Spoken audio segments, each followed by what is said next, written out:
The Viet Cong squad has been in position for 5 hours. The wire is set. The RPG is loaded. When the American boat comes around the bend at 3:47 in the morning, they open fire. 90 seconds later, 8 of them are dead. 3 are running. 2 more will be killed by a gunship they never see coming. The men who set that ambush do not know it yet, but they are the last squad in this section of the river to try this after dark. 8 dead in 90 seconds. The Mekong Delta had a new rule.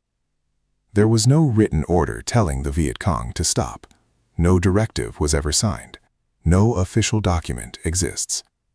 What existed was a lesson, and it was delivered the same way every time.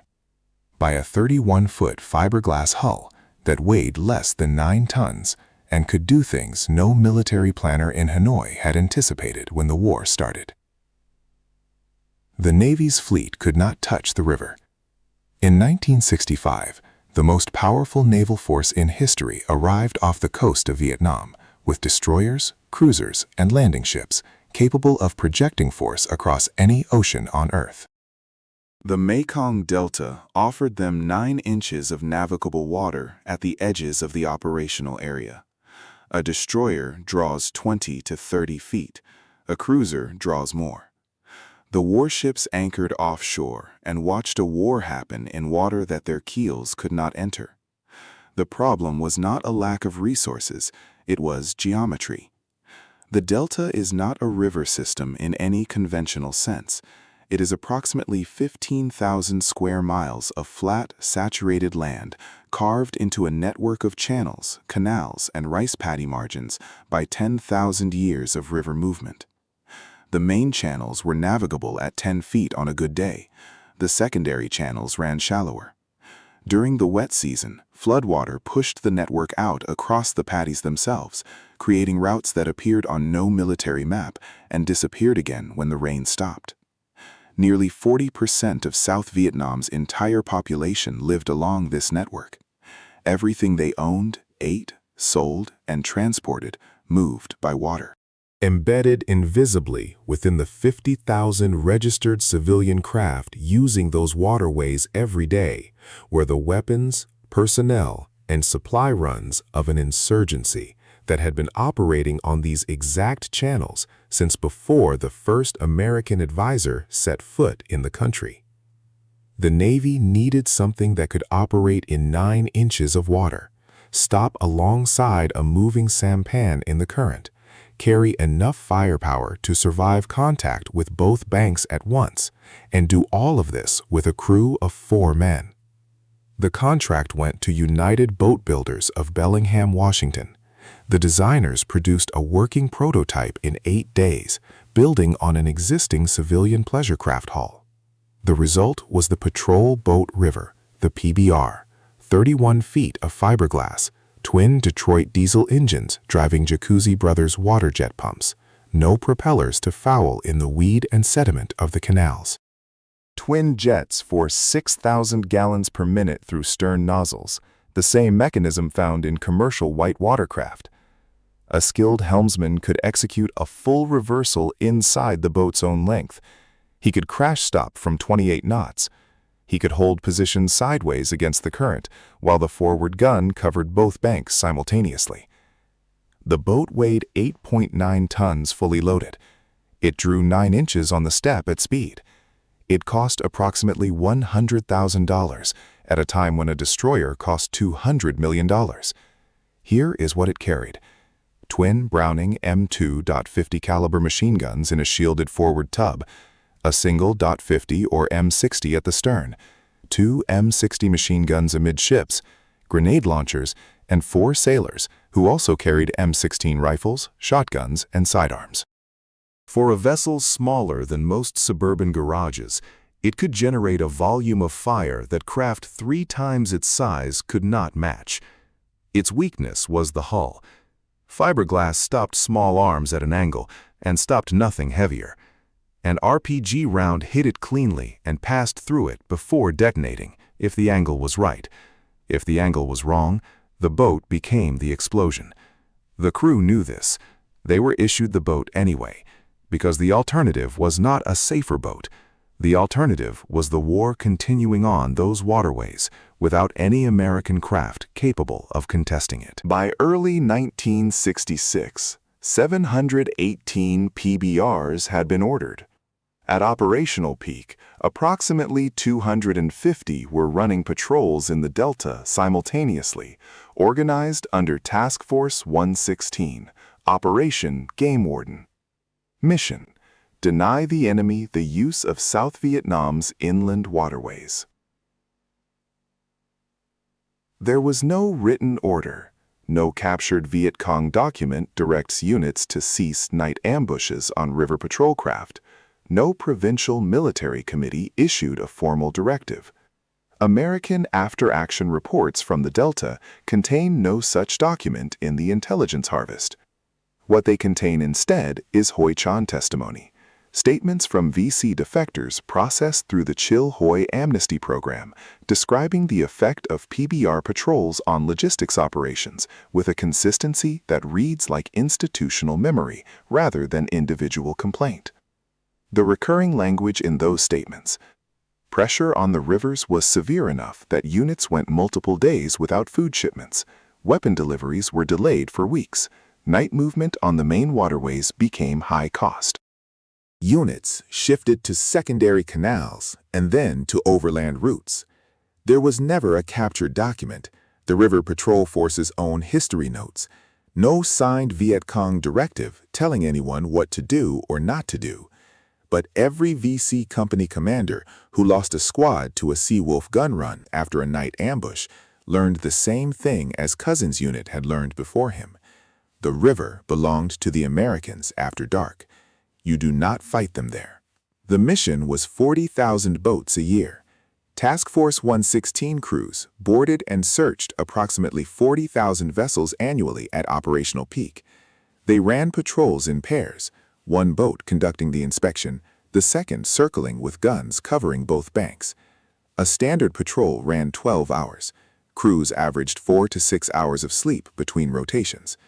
The task force logged roughly 70,000 patrol hours per month at peak, recording an average of 80 firefights monthly.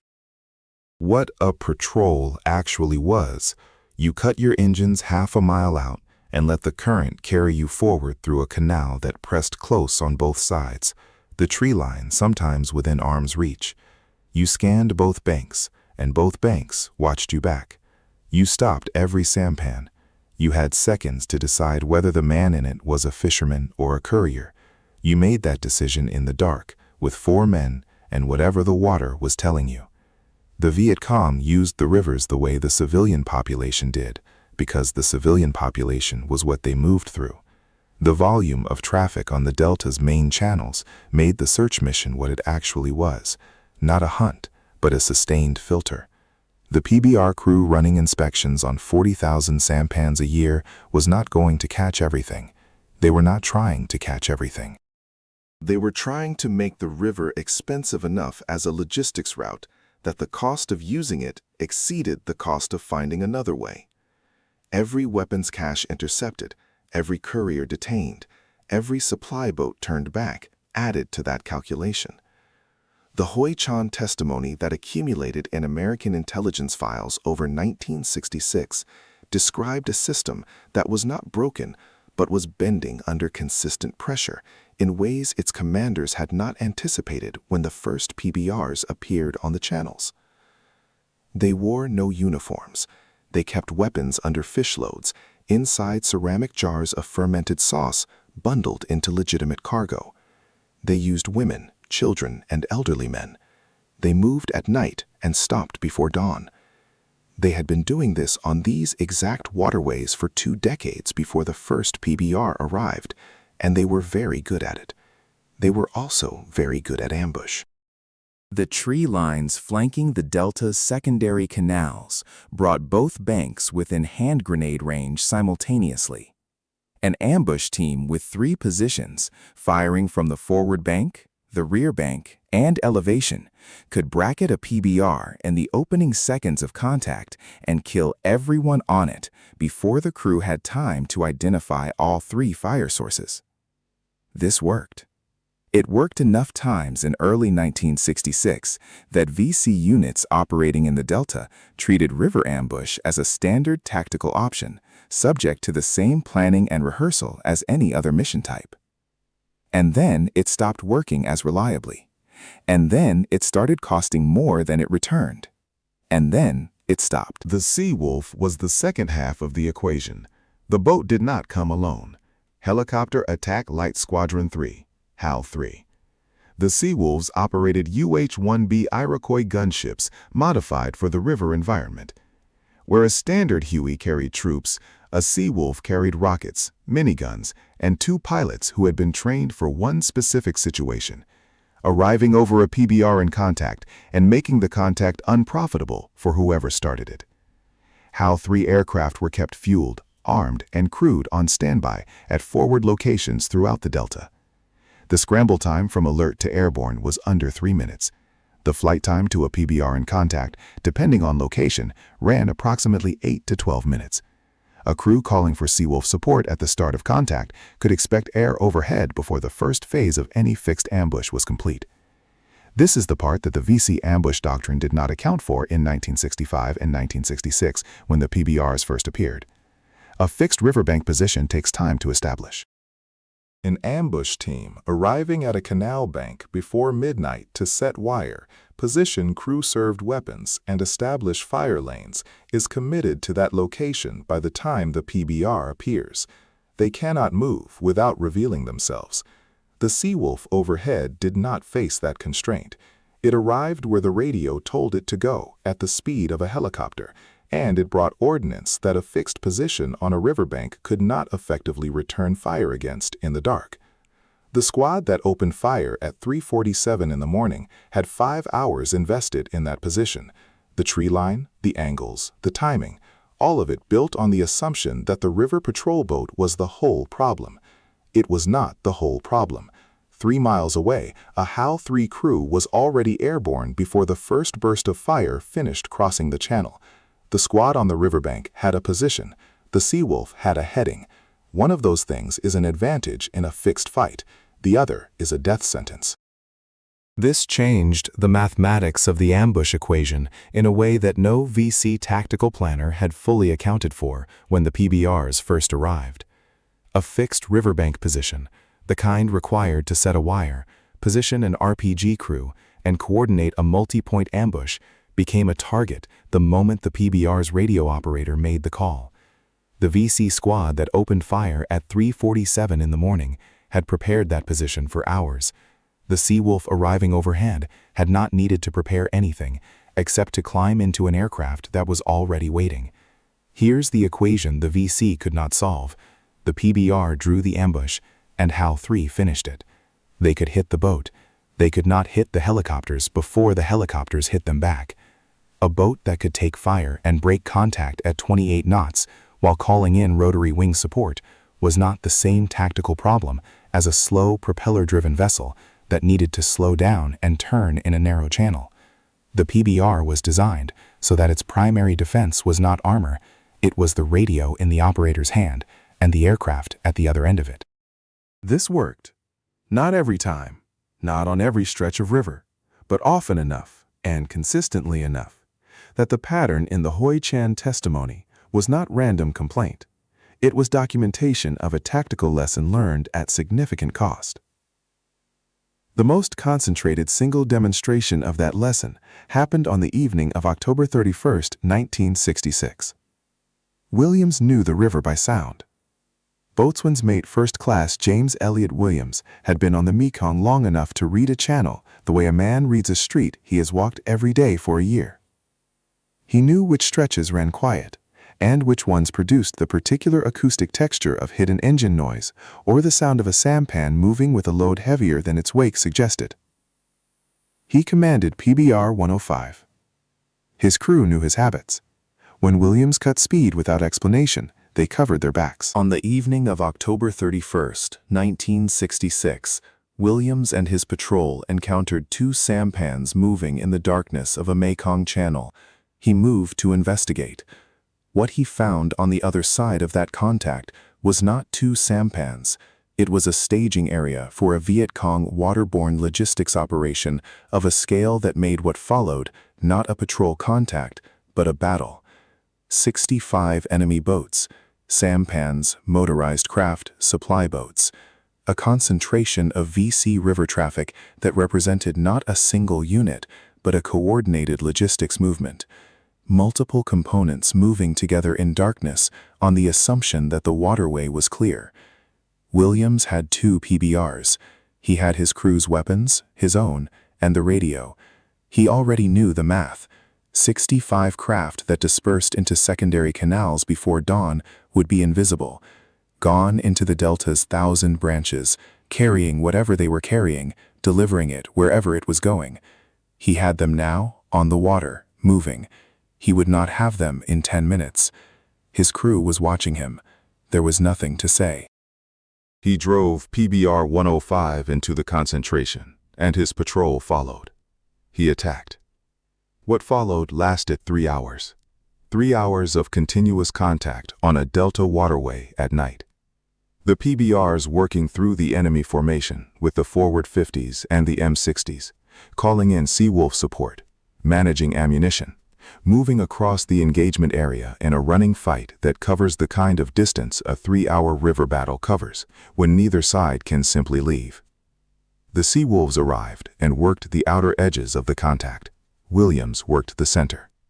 The VC formation did not disperse cleanly. It was hit repeatedly from the boats and from the air across 3 hours of darkness by 2 PBRs and the HAL-3 aircraft responding to their calls. By the time daylight allowed any kind of account, 65 enemy craft had been destroyed or disabled. 2 American sailors were wounded. Williams was not among them. He had stood on the deck of PBR 105 for 3 hours in active contact, directing fire, managing the engagement, calling in air support, and making the decisions that kept his 2-boat patrol inside a fight it had no business surviving at those odds. The Medal of Honor was presented on May 14, 1968. He requested permission to continue the engagement. He did not wait for the answer before doing so. James Elliott Williams became the most decorated enlisted sailor in United States Navy history. He went home to Darlington, South Carolina. He died in 1999. He is buried at Arlington National Cemetery. The VC did eventually learn, not all at once, not with a policy, but in the aggregate record of Hoi Chan testimony, in the U.S. official histories of river operations, and in the shift visible in tactical after-action reports across 1967 and 1968, a pattern emerged. Viet Cong units in the Delta moved away from night ambushes on the main river channels and toward a different set of tactics. They shifted to secondary channels, where the narrow waterway constrained the PBR's speed advantage and removed the Seawolves' ability to work the flanks without risk to the American crew. They increased their reliance on command-detonated mines, weapons that required no fixed position, no crew in the open, and no sustained contact with a boat that would radio for air support the moment fire was exchanged. A mine detonated from concealment, and the crew that triggered it was gone before the Seawolves arrived. This was not capitulation. It was adaptation, and the distinction matters for the vet audience that will watch what follows and remember what fighting those men was like. The Viet Cong were not driven off the rivers. They were driven off a specific set of tactics that had proven too costly against a specific set of capabilities they had not encountered before the PBRs arrived. They found the edges of the equation and moved to them. The lesson the title promises was real. It just wasn't delivered by a signed order. It was delivered by what happened to every squad that tried the straightforward version of the ambush after the PBRs and the Seawolves had been operating long enough to establish the pattern. What those men died teaching their commanders eventually changed how their commanders fought. That is the shape of a lesson when the teacher is a 31-foot hull throwing machine gunfire at 28 knots with overhead support. They didn't stop fighting on the rivers. They stopped fighting the boat the way they had been. Those are not the same thing, and the difference between them is the whole point of what follows. The PBR that broke the ambush at 3:47 in the morning was not invincible. Every man who served on one knew its weakness, the hull that stopped nothing, the canal geometry that canceled the speed, the mine that needed no contact at all to kill. What it gave back was a waterway the VC could not use the way they had before. 1 in 3 PBR sailors was wounded during a tour. The boat cost some of them everything. The PBR wrote the lesson. The river kept it. If your father ran river patrol on the Delta, leave his boat number and his river in the comments. The men who held those channels deserve to be remembered by name, and so does the 31-foot hull they took out every night.